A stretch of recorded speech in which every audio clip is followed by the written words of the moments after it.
Hello, Fireflies. My name is Rae. And I'm Marie, and we're Catch A Firefly. So today I am super duper excited because we're going to be having our first episode of our series Outsmarted. It's also our first true crime segment as well. So very, very much excited. I hope Rae is too. I am very much. Yeah. Alrighty. And so today's case, we're actually going to be diving in a little bit into the Lisa McVey case. And just as a disclosure, because we do want to be as respectful as the victims of the victims as possible, we're not going to be saying the name of her abductor, just out of respect. The abductor definitely doesn't deserve any kind of recognition for his crimes or anything like that. So that's why we're going to refrain from using his name. So this is another little disclosure. I'm mostly going to be going into the case details, and Rae's kind of going to be doing a little bit of the psychoanalysis from both Lisa and her abductor. So I'm going to go ahead and go into first her abductor's ground. So her abductor had a little bit of a weird childhood, I guess you could say. He had a very strained relationship with his mother. His mother was bipolar, and if anybody deals or struggles with a parent that is diagnosed with bipolar, you do know the challenges of that, I'm sure. But not only was she bipolar, she was kind of labeled as very provocative. She worked at a bar and she would wear very provocative clothing, and she would bring home a lot of men, which in itself can be seen to, a younger boy, her son growing up with her, that maybe wasn't something he wanted to see. But what made this even worse is that they shared a bed until he was about 14 years old. So her constantly having partners, because yes, they were partners in that sense of, sexual and whatnot, and sharing a bed. I'm not exactly sure how that would go down, but that kind of plays into a little bit of his background. Oh, yes, definitely. With the lack of father figure in his life, I believe he was alive for the divorce, which was pretty messy. As you know, most male serial killers have this sexual incompetence, and they kind of blame it on their mothers. And what was the most strangest thing that I learned was he had an additional X chromosome, which developed breasts during puberty, so he was teased by his peers. Mm-hmm. There was also a lot of head traumas, such being hit in the car. There was a psychiatrist that attributed this to his irrational way of thinking. Mm-hmm. Supposedly there was more accidents, but there wasn't really any reports of that, other than his motorcycle that apparently made him hypersexual and eventually a lust killer, in his own words. Mm-hmm. But there was further progression into what he became. Yeah. Supposedly he killed his own dog, shot. Oh my gosh. I totally forgot about this detail. Marie, he shot his dog in Yeah. the vajayjay. Oh my God. I do remember hearing about that. And first of all, I love animals. I know you do as well. So I love animals more than some people. So this is It's definitely, yeah. I feel sick, but let's go Yes. further in to his behavior. So He he actually had a habit of discussing his homicidal fantasies with his coworkers jokingly, in Mm-hmm. quotation marks, and it, it's just okay. So, as feminine presenting and as a woman yourself, Marie, Mm-hmm. when a guy jokingly says anything about rape, homicidal fantasies, you know it's a red flag. Yes, I would run and never look back. And it's not only a red flag to women, because God knows that he can't approach or even talk to a woman other than his Mm-hmm. mother, who's spewing hate. And I'm pretty sure it goes into detail how his mother's behavior kind of contributes to hate towards women. Mm-hmm. But I do want to like sidetrack here about there is a lot of men who do this. They joke about their homicidal fantasies, or Mm-hmm. as ain or are worrying women, and people just look the other way. They kind of chuckle nervously, and they don't Mm-hmm. think about it ever again. They just think the person is weird. And I Yeah, think we should really put out there that no, that is a sign of unwanted behavior, and we definitely, should not put it absolutely. past us. Mm-hmm. I think Yeah. we should keep an eye on that person. Uh-huh. Exactly, because I mean, very similar to how people will tell you wanting to kill animals or like torturing animals for fun from a young age can entail Mhm. like those tendencies from a young age can lead to you know the traits of a serial killer and what they can develop into, because that's definitely not a normal thing to just want to torture animals, like killing cats, dogs, even mice, and like experimenting with them and torturing them. That's not something that a normal child would think is fun. There's clearly something wrong there, and we've seen in research and in studies that that is a very early sign of, psychopathic tendencies and whatnot. Um, yeah. It was actually diagnosed with antisocial personality disorder, Hmm. which his lack of secure attachment as a child contributed to his behavior and his indifference towards women. Hmm. I would like to go into the details of Lisa McLev now. Yes, okay, got it. So Lisa's story is very sad in my opinion. So this case takes place when she is 17 years old. That's how old she is when she is abducted. But a little bit about her life before this all happened. So she grew up in a very abusive household. Her mother was very abusive, and she suffered from alcoholism and drug abuse. Due to this, both her and her sister were placed in the foster care system, and they were unfortunately separated. But she bounced in and out different homes until she was 14 years old, where she was placed into the custody of her grandmother. And a lot of people, without knowing this case, would think, oh, great, she's finally like with family. But unfortunately, this leads to more years of abuse, not only from her grandmother, but her grandmother did have a boyfriend who would go on to sexually, emotionally, and physically abuse Lisa until she was released from their care after this case and after this case is solved. Ugh, I just I'll go into Lisa's psychology in a bit, but I just want to go into like the grandmothers, Mm-hmm. because there's a lot of women, especially older women, who would put their boyfriends first before their own blood. And Yes. it just makes my blood boil. Mm-hmm. Like, I'm not gonna say from personal experience, but it just rubs me the wrong way, and I think it would rub anyone the wrong way. Put really a pedophile at that before your own grandchild. Mm-hmm. Of course. So with that being said, with Lisa, how strong she's been with the drug abuse, the sexual abuse, it doesn't um, it doesn't surprise me that she actually wanted to commit suicide. Yes. Mm-hmm. Yeah. So Obviously, because of all of this, Lisa felt like it got too much for her, and she made the decision on November 3rd of 1984 to take her own life. Now, Lisa, she did have a job working at a local donut shop. I believe it was a Krispy Kreme to be exact, but don't quote me on that.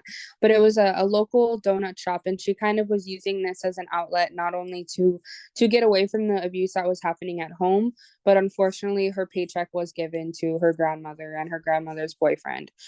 But she made the hard decision on November 3rd to take her life, and Lisa had a whole suicide note planned out.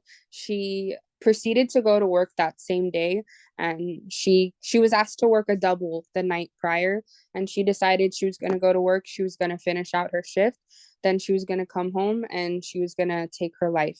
I believe she said she was going to take pills, if I remember correctly. But this is when this crime takes place, when her abductor takes her. So Lisa rides her bike to work. She rides it both to work and back home. So because she worked a double, she got out, I believe, at around 2 a.m.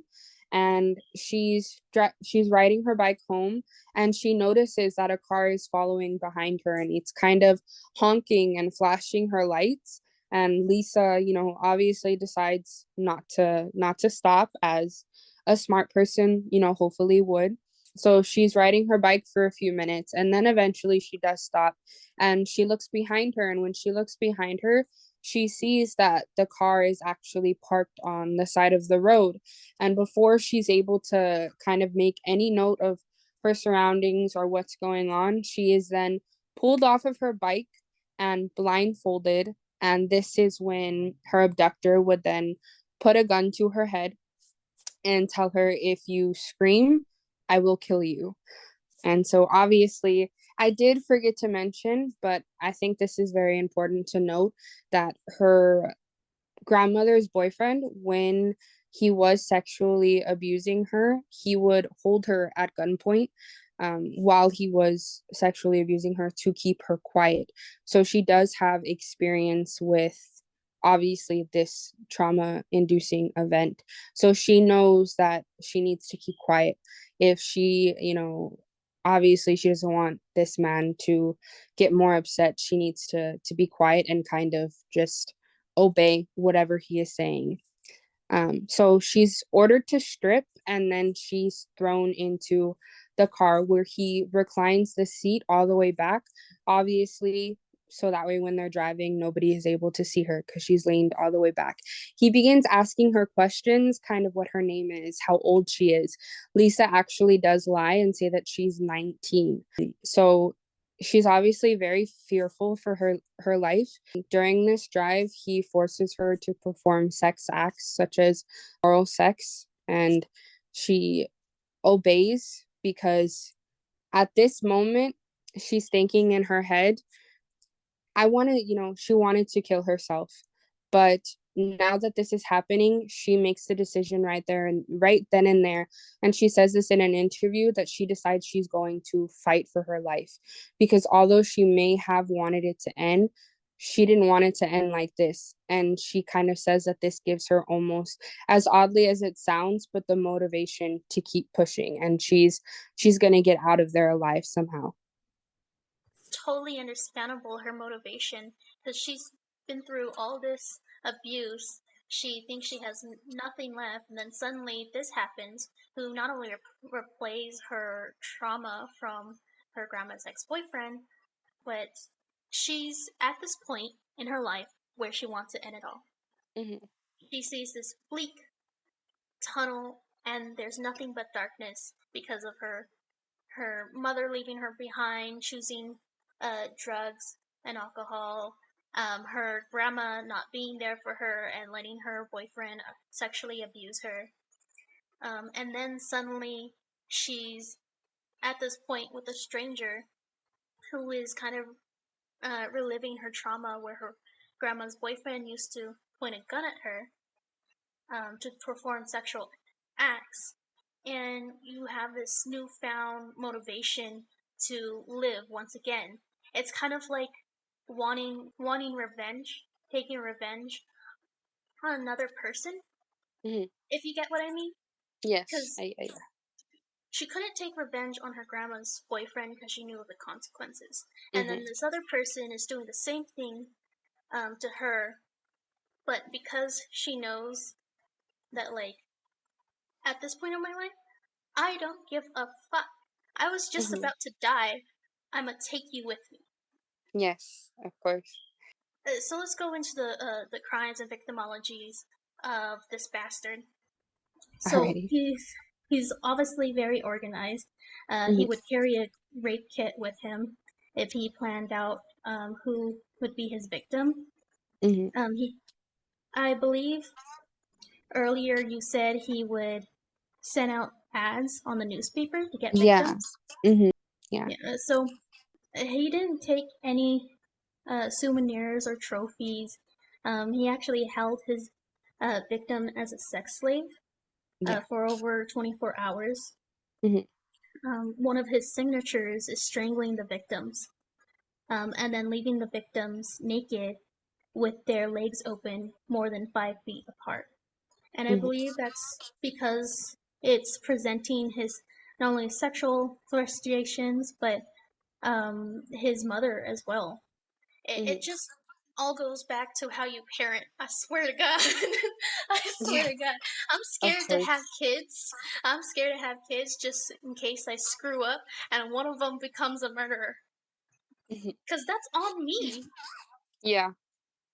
Um, I don't want to go off topic because that's very No. disrespectful, but Of it's just course. something you have to think about. He was characterized as a mission oriented serial Mhm. killer where he would target prostitutes predominantly. So Mhm. why did he choose to go after this random girl who was on a bicycle? Mhm. Yeah. That's very hard to say, though it has been said because there has been a few interviews with her abductor and where he kind of describes that Lisa was very different and he noticed this very early on. He was kind of drawn to her in a way like her innocence, if I remember correctly, that's what he said. Um So a but pedophile. Just yeah, of she's just course, because thinking with his yeah. dick. Yeah, she was 17 at the time, and I think she was pretty short, and so she looked very petite. Um, Have you seen his pictures? If yeah, you told me like think of a pedophile, I would think of him. yes, exactly that. Mhm.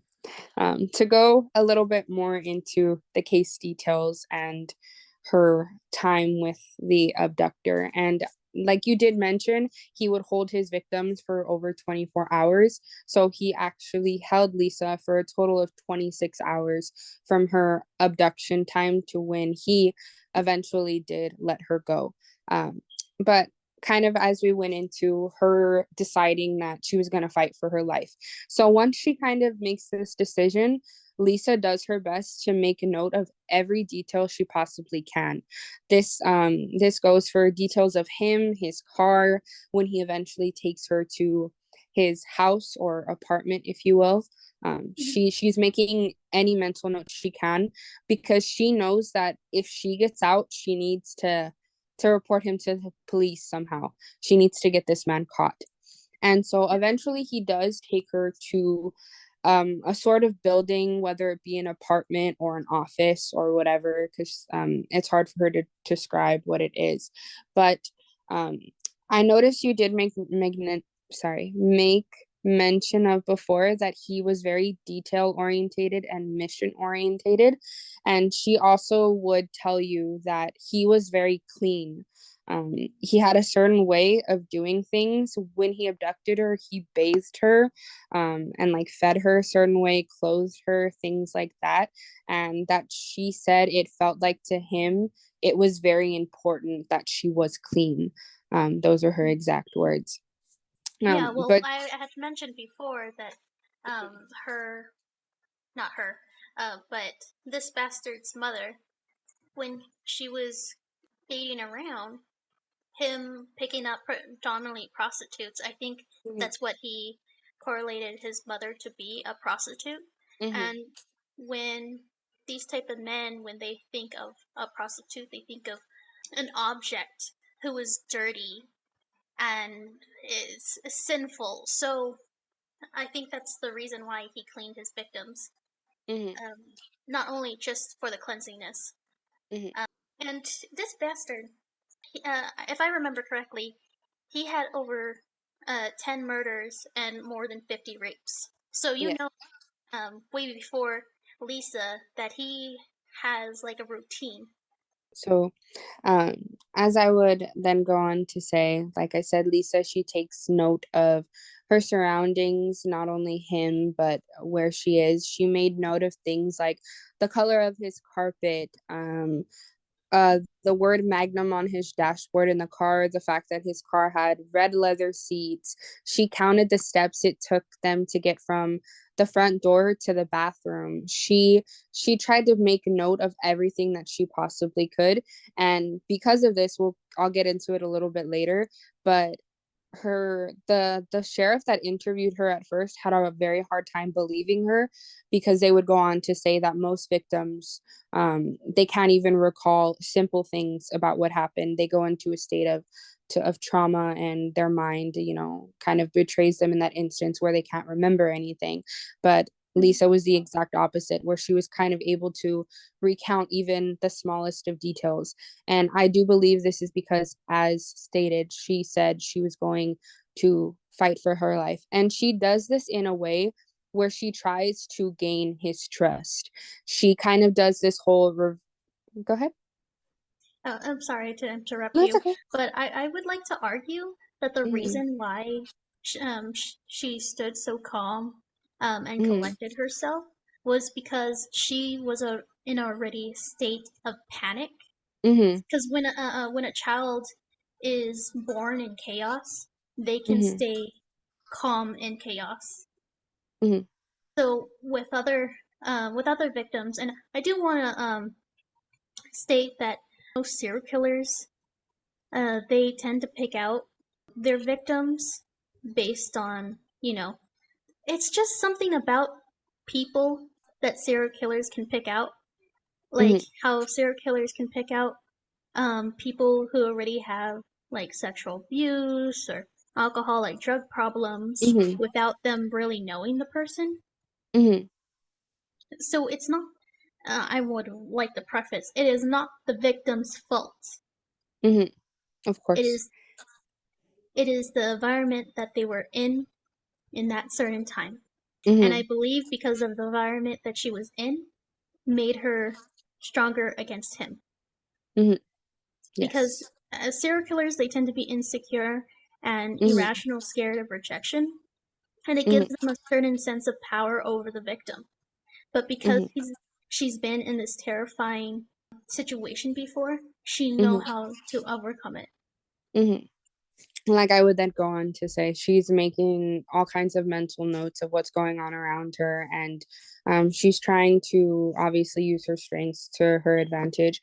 But what she tries to do is, she tries to, like I said, she tries to gain his trust, and in doing that, she kind of tries to pull some kind of information out of him. She does at one point ask him what his motive is, for doing this, and he tells her that he did have a girlfriend who broke up with him and recently.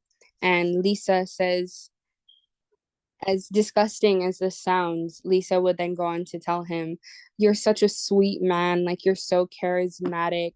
I don't understand what she didn't see." And she starts kind of saying things like, "I can be your girlfriend, and you know." Nobody has to know about me. Like, they don't have to know how we met. Um, you know, all these kinds of things to try to get on his good side, if you will, because she knows that this is his weakness. He wants validation from women in that kind of sense. And so she's using this information to her advantage. So at one point he asks her, "What am I supposed to do with you? What am I going to do with you?" And obviously this seems like a rhetorical question. And Lisa goes on to again say, "I'll be your girlfriend and whatnot." And he says, "No, I can't do that. People will find out." And so at around 3 a.m., and remind you, this whole thing lasted a total of 26 hours. And so he abducts her around 2 a.m. And right now, this is around 3 a.m., where he instructs her to get dressed. And he then takes her back to the car, and they're driving, and Lisa recounts in her mind, thinking, this is it, either he's going to let me go or this is where I die. He's going to drop me off somewhere, he's going to kill me.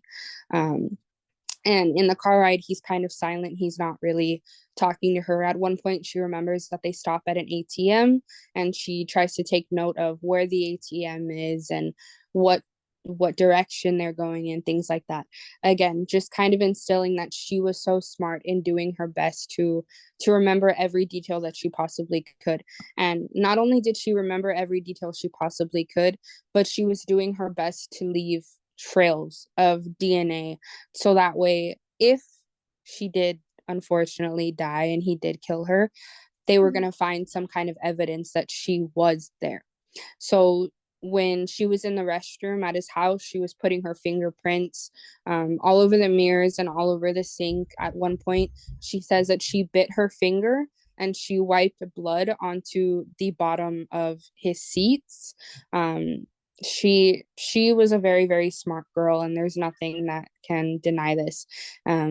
So yeah, so he takes her in the car. They're driving to the ATM, and then he tells her, he's like, okay, they stop, and he's like, we're in your neighborhood, essentially, and he's like, I'm gonna let you go.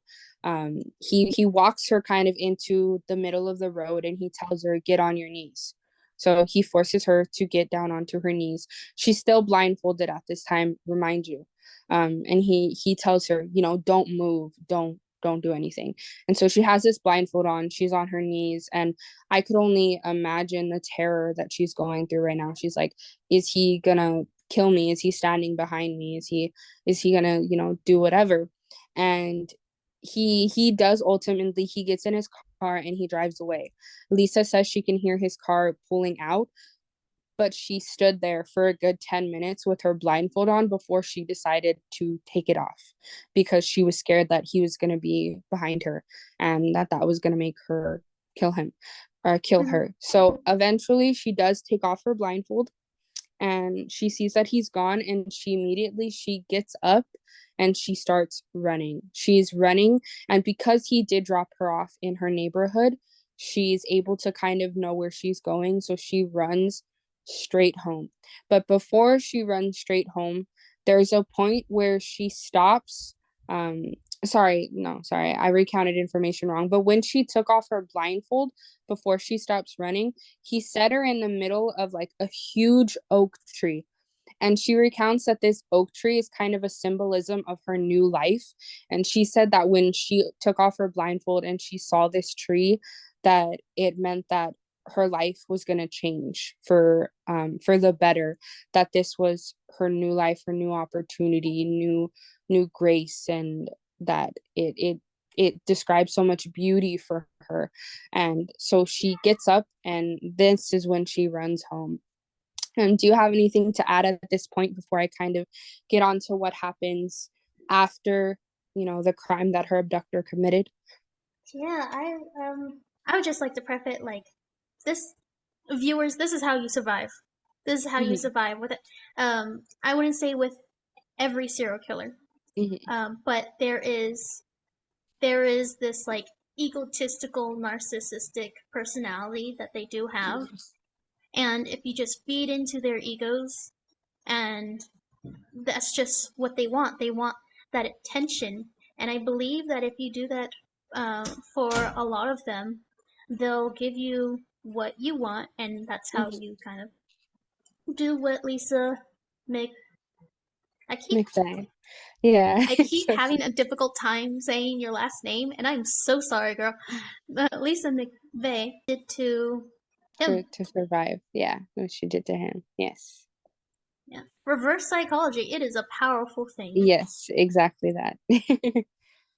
If you need to survive by biting yourself, tear out a Piece piece of of nail, skin, put it just on rub that blood. Exactly. Yeah. yeah, you know how people like pluck their eyelash? Mm-hmm. Yeah. You know, Eyelashes, eyebrows. Yeah. eyebrows, eyelash.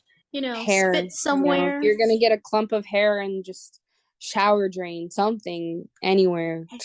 Hey, tinkle and just say you were scared. Exactly. Just anywhere. And I wouldn't put it anywhere like he would notice so he can clean Mm-hmm. up too. I would put it in the back of a dresser, in the bottom of a trash can, maybe the TV. There's a lot of desks where they have like an overlap so you can put it under. Mm-hmm. Um, I would definitely try to stain the carpet. Yes. Yeah, that would be wise. Or what's harder? Wood. If they have wood, Mm-hmm. ooh, especially pee. Pee, you can smell the putrid of pee. Um, it's hard to take that out. Mm-hmm. So just to wrap it up a bit. Mm-hmm. Alrighty then. Okay, so now we're gonna kind of go into a little bit what happens after he lets her go. And so this is a very unfortunate thing because she escapes her killer. She completes this daunting task, right? She's able to get away from her abductor, and she's let go, and then she runs home. Now obviously, as we mentioned before, she didn't come from a very loving household, and she is still being abused by her grandmother's boyfriend. So when she gets home, she bangs on the door, and her grandmother's boyfriend is actually the one that answers, and he's immediately like, where were you? Because she has a curfew, right? They know what time she's supposed to get home from work, and she's been gone for 26 hours. So she gets home, and the grandmother's boyfriend's immediately like, where were you? And he starts threatening her, and he's hitting her.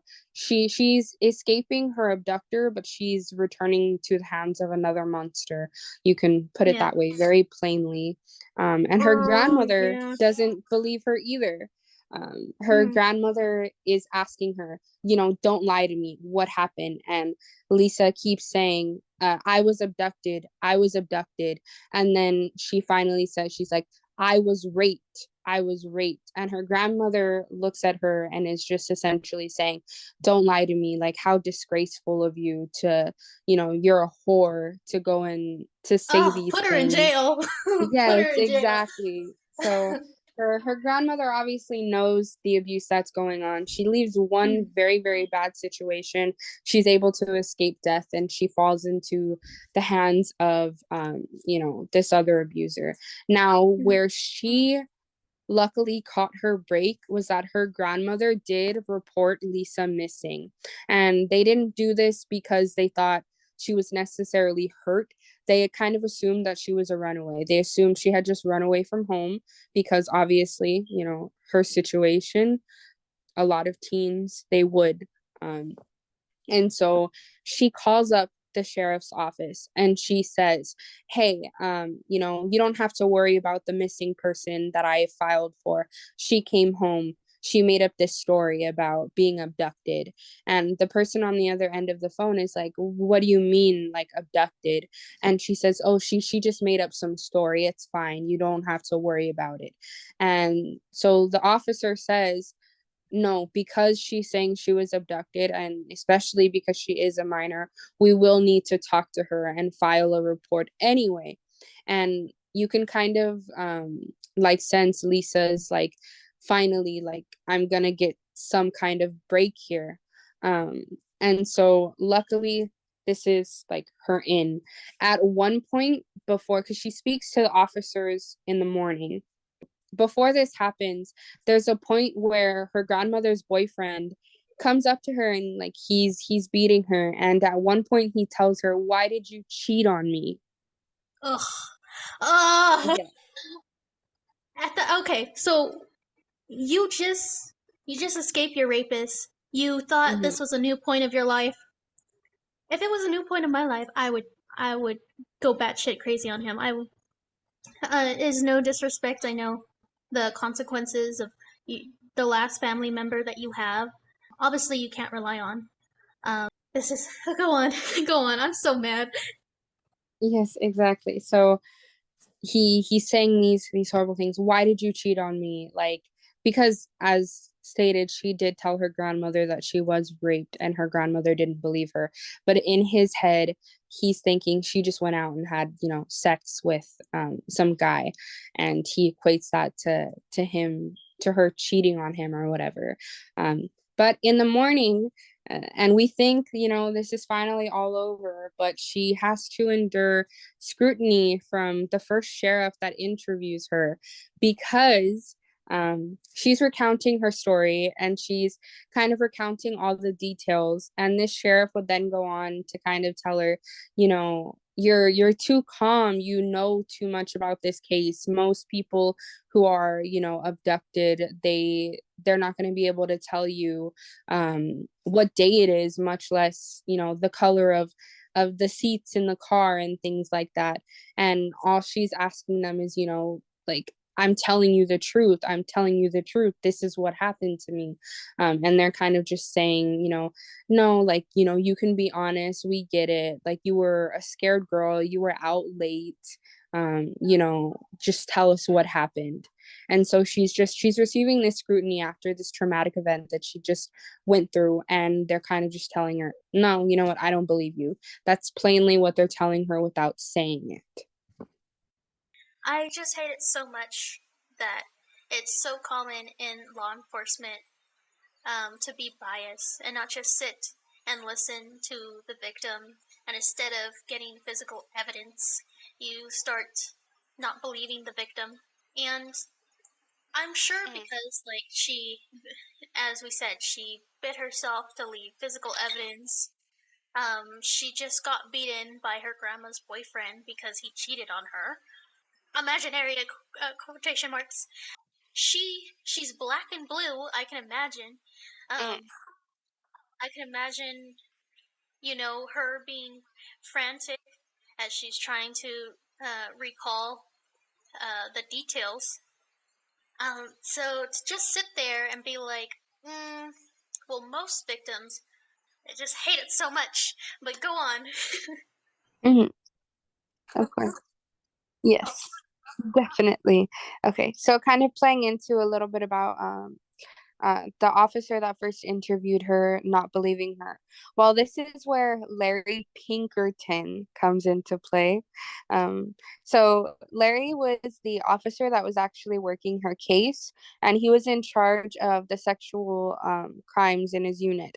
And so Lisa is able to tell him her story, and she can recount so he hears her story and he leaves the room, and Lisa says she can recount him telling a female officer, I believe her, call the FBI, because they're thinking they now need to catch this guy.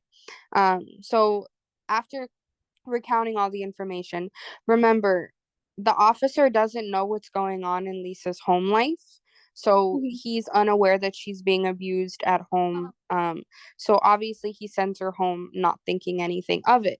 So Lisa goes home, and while on the news, she's actually discovering that another woman was found dead, um, kind of around the same area where she was dropped off by her abductor. And so immediately Lisa's thinking in her head, she needs to get get the information, all the information that she gathered.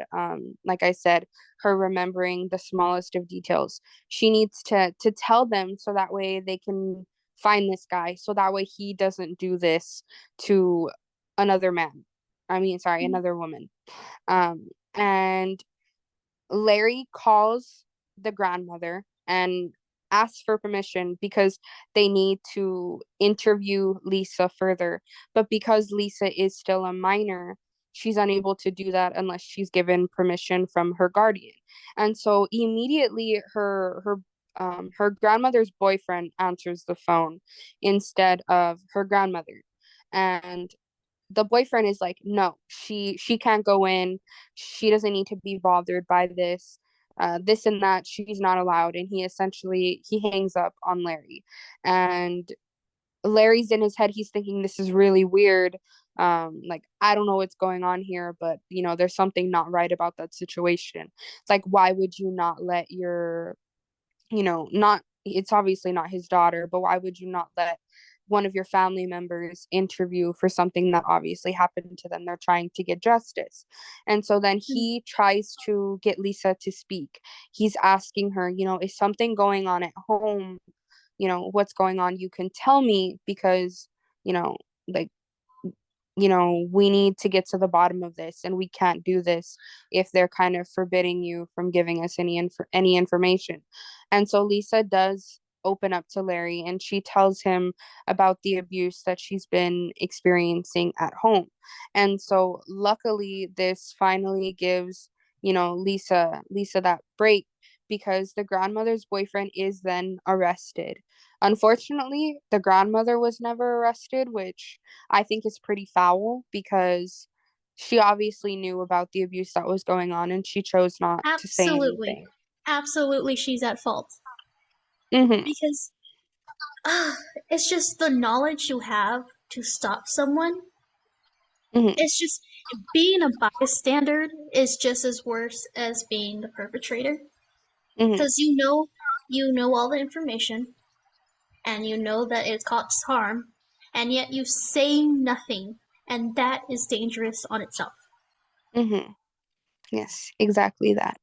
And so, as stated, they're able to arrest the boyfriend, not the grandmother. I'm not sure if they ever tried to arrest her, but from what I I'm aware of, spit on your face. she was never given any kind of repercussions. Um, but so Lisa is then able to give the information over to Larry, because she's put into a group home. So that way the boyfriend isn't able to find her while he's still in questioning, so out of her safety. And so Lisa's able to tell Larry all this information. She found, the biggest thing was the name Magnum. She saw the name Magnum on the car dashboard. She noted the color of his seats. At one point, I believe she actually got a glimpse of his license plate when he took her into his apartment. When he made her get out of the car, she was able to kind of look beneath her blindfold and see the first few numbers and letters of his license plate number. So that definitely helped them out a lot. Um, so eventually they were able to catch this man, thankfully, due to Lisa's very smart and vigilant personality, and her being able to recount all this information. It was able to help them finally catch this guy. And Larry would then say how astounded he was with the details that Lisa was able to provide, because everything she said was down to the T. She got everything correct. There wasn't even an error in her story in the way that she recounted all of this information. I, it just it amazes me. Not even amazes it astonishes me. And I would like to give respect by saying the victims' names. And as I mentioned, there was 10 murders, and over there's uh, there most likely have been a lot more murders that Mm-hmm. there was no details given out about it. But Mm-hmm. from the victims list that I know of, I would like to pay respect. Artist Anne Wick, she was 20. Nikin Tai Long, I apologize for butchering your name. She was 19. Michelle Dennis Sims, she was 22. Linda Nuttall, yet survived. Vicky Marie Elliott, she was 21. Channel Devon Williams, she was 18. Karen Beth Disfriend, 28. Kimberly Kai Hops, 22. Virginia Lee Johnson, 18. Mm-hmm. Kim Marie Swan, 21. Mm-hmm. Is there any last words that you would like to speak? I would just like to go ahead and recount kind of his sentences, because luckily, obviously, he was arrested and he served time, as he definitely should have. And so he was convicted of first degree murder in 1985, for the Virginia Johnson case. I know you just mentioned her. She was actually the first woman that he killed after he let Lisa go. that was the woman that she had saw on the news. And so he pleaded guilty to 8 counts of murder, and he was given more than 2 dozen life sentences.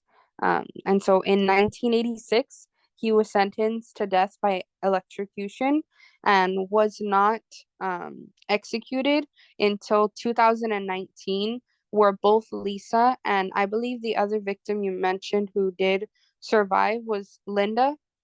Both of them they did attend his execution, where he was executed by lethal injection. Mhm. Yeah, I believe that living with your consequences is far more severe than dying a swift death. Mm-hmm. However, with sociopaths, such as him, he does not feel regret. He lacks remorse, and even if he's in a jail cell every day up until he died, Mm-hmm. staring at 4 cold concrete walls, he did not feel regret for those women. He did not Mm-hmm. feel remorse for taking those lives and assaulting and raping them. And I know that it takes a long time for Mm-hmm. people to be put to death. Yes. I just feel civilians should have their way, you know? Yeah, I mean there's probable cause to defend that. I know um a lot of people would argue what they did is what should be done to them, in a Mm-hmm. way. Yeah. Yeah. So obviously we'd like to pay respects to all the victims and all the victims' family. And this video is purely educational to bring awareness to this case and to other cases like this that we will talk about in the future. And obviously, all respects to Lisa. She was a very smart and intelligent woman who was able, to make it. And, obviously, all respects to her. She is actually a sheriff's deputy in sex crimes, so very similar to what Larry did. She recounts using this experience and this event to kind of shape what she decided to do with her life. She also is a motivational speaker. And she kind of says, she doesn't want any other woman out there to ever feel alone, anybody who's gone through it. And, she wants to make justice happen as much as she can. And so all my graces to her. She's wonderful. Absolutely. Congrats to you. And I would also want to preface that not only is this educational purposes to be for awareness, but it's also about protection, how you can not only protect yourself, but give yourself a good case so you can stand on. Because we know the justice system. It's not always fair. So if you're in that situation, I advise you to do what Lisa had done. Uh, Mhm, bite yourself, leave physical evidence. Like we said, pee on wood, or just mhm, anything where you can put yourself in that place. yeah, Even because if you're endangered of being killed, let your death not be in vain. yes, exactly that. And just to remember that if if it does come to the unfortunate circumstance where you don't make it, if you leave that evidence there and you leave a trail in any way you can at least, hopefully, at the very least, protect somebody from this happening again and again. And hopefully you can break this cycle in some form or way.